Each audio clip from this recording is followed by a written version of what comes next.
अब प्रश्न नंबर 2, कविता में किसान की पीड़ा के लिए किन्हें जिम्मेदार बताया गया है।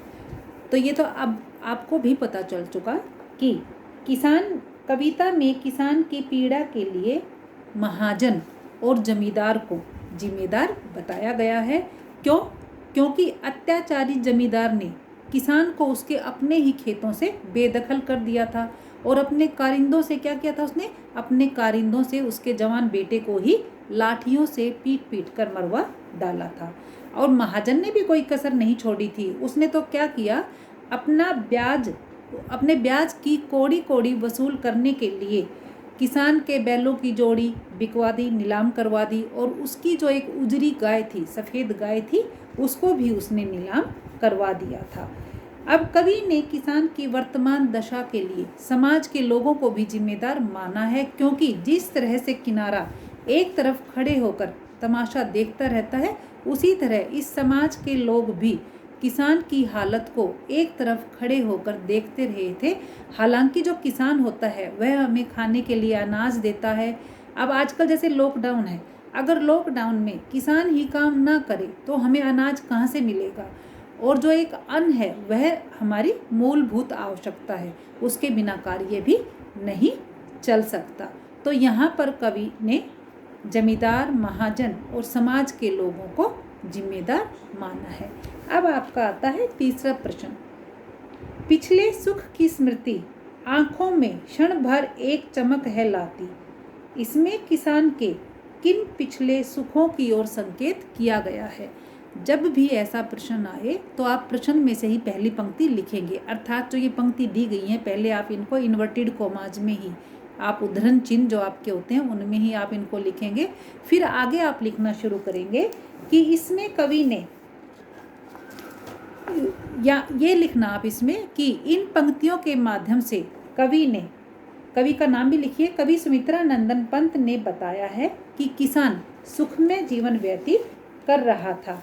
उसके पास अपने खेत थे, उसमें लहलाती फसलें थी, और फसलों को देखकर उसका मन अत्यधिक खुश हो जाता था। उसके पास बैलों की जोड़ी थी अपना खेत जोतने के लिए, दूध देने के लिए एक उजरी गाय थी जो केवल उसी को दूध देती थी, और किसान भी अपनी बैलों की जोड़ी से, अपने खेतों से और अपनी दूध देने वाली गाय से अत्यधिक प्रेम करता था। उसके बाद उसका एक जवान पुत्र था, उसकी अपनी पत्नी थी, जवान बेटे की बहू थी और एक छोटी सी बच्ची भी थी।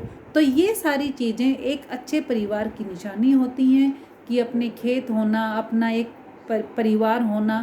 तो ऐसी ही सारी चीज़ें उस किसान के पास भी थी और वह किसान अपना एक सुखी जीवन व्यतीत कर रहा था। लेकिन अब हालात क्या है, बदल चुके हैं, किसान के पास कुछ भी नहीं है। तो जो ये सारी चीज़ें हैं ना, तो जो ये सुख हैं इसी की उसको याद आती है और पल भर के लिए उसके अंदर एक चमक पैदा कर जाती हैं, एक जीने की लालसा पैदा कर जाती हैं। प्रश्न नंबर जो 4 है वो व्याख्या करनी है। तो पहले आप उसमें प्रसंग लिखेंगे और प्रसंग लिखने के बाद उसकी आपको सिर्फ व्याख्या करनी है। तो आप ये अपने आप करेंगे क्योंकि मैंने आपको अच्छे से इसकी व्याख्या करवा दी है। उसके बाद जो प्रश्न नंबर 5 है, घर में विधवा रही पतोहू, खैर पैर की जूती, जोरू एक न सही दूजी आती। इन पंक्तियों को ध्यान में रखते हुए वर्तमान समाज और स्त्री विषय पर एक लेख लिखें। आपको एक लेख लिखना है।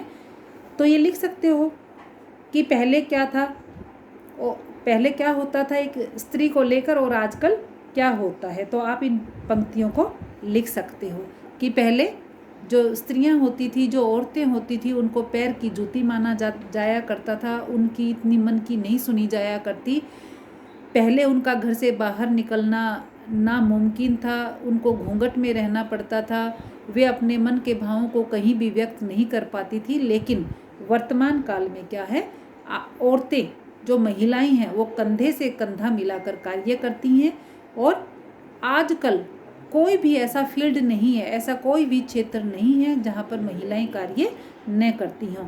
तो इस तरह से आप 80 to 100 वर्ड्स में एक लेख लिखेंगे आप। और अगर जो ये पंक्तियां हैं, पहली है उजरी गाय, उजरी उसके सिवा किसे कब पास दुहाने आने देती, तो ये उस गाय के बारे में बताया गया है, ये आप लिख सकते हैं।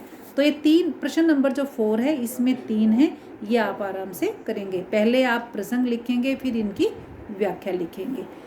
कल आप गद्य खंड का जो 4th चैप्टर है विदाई संभाषण, वो आप पढ़ेंगे, उसकी रीडिंग करेंगे, और जो मैंने प्रश्न उत्तर आज आपको करवाए हैं इनको आप अपनी नोटबुक में लिखेंगे व याद करेंगे।